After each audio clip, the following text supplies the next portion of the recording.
You know I would absolutely kill you if you ever did something like that, You right? could never kill me. Oh, I bet you I could. Then you should try, Jon. You really should try, No, Jon. I would literally kill you. Jon is very different. Jon is what I would describe is there's human beings that have different temperament and different minds and different mentality and a ruthless competitive drive that's almost terrifying.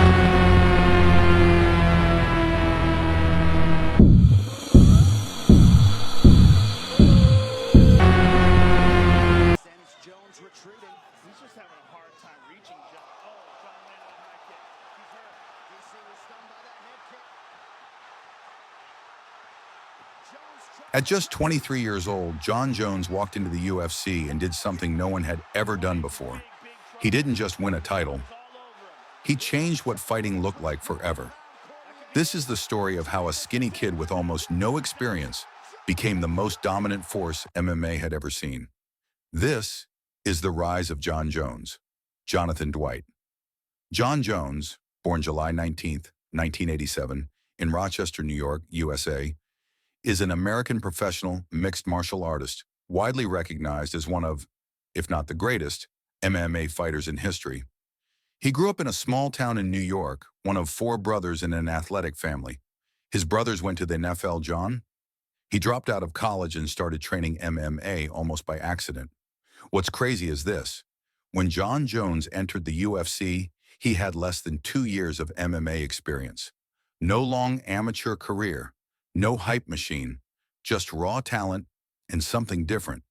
In 2008, Jon Jones stepped into the UFC as the youngest fighter on the roster, and immediately people noticed something strange. His reach, his creativity, his ability to throw techniques no one else even attempted. Spinning elbows, unorthodox takedowns, attacks from angles that didn't make sense until they landed. Fight after fight, Jon Jones wasn't just winning, he was evolving the sport in real time. Then came the statement, wins. He ran through veterans, he dominated contenders, and suddenly there was no denying it. Jon Jones was different. His performance against Mauricio Shogun Rua wasn't just a title fight, it was a takeover.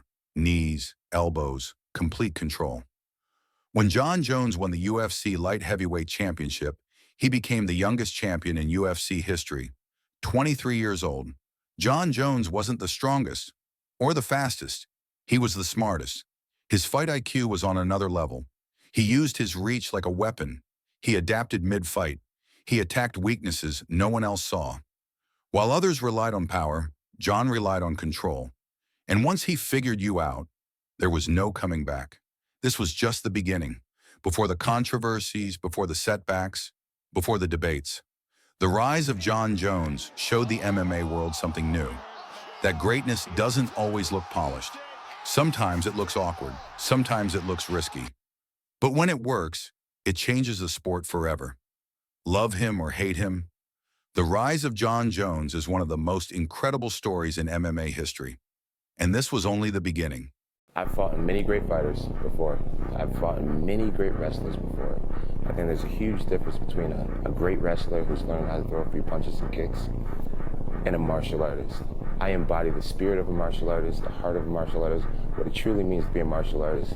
I'll give up my arm, I'll give up an eye, I'll give up a toe. It doesn't matter. There's nothing you can do to stop me, Daniel Cormier. There's absolutely nothing you can do. You said you could take me down 100 times out of 100 times, right? And that's what you're gonna do, right? I challenge you to get me down 5 times in that 5-round fight. You won't be able to do that. Maybe you will get me down once. I believe in my whole heart that I'll get you down too. But the difference is, when I get you down, your face will open up. There is nothing you can do to stop me from coming at you round after round with the most malicious techniques I know. You will lose this fight, Daniel Cormier. I want you to believe it. Every ounce of training you put in leading up to this fight will be a waste of your life. When you have butterflies and you're feeling anxious and you have anxiety or nervous, that's when you're most powerful, I believe. A lot of people, instead of homing this power and using it, they allow it to just consume them. You know, there's another quote that says, a big challenge or big pressure is like a fire. It's like a raging fire. Either you can allow this fire to consume you and just take you over completely, or you can gain control of this fire and harness it, and you blow it right at your opponent like Dragon Ball Z style. Can't allow my past to hold weight over me. You gotta forgive yourself for mishaps in life, and you gotta move forward. You can't hold yourself in prisons, and you can't allow anybody else to hold yourself in prisons. If people are talking about things I did 5 years ago, that means I'm doing something right. Right. Was that always the case, or was that just a part of your maturation process where you started to say, I need to start letting go of the past? Yeah, it wasn't always the case. It's taken a while for me to be able to be comfortable with some of the mistakes I've made and things like that. But I'm grateful that I am at a place where I'm comfortable with who I am, comfortable in my own skin, and there's no good without the bad.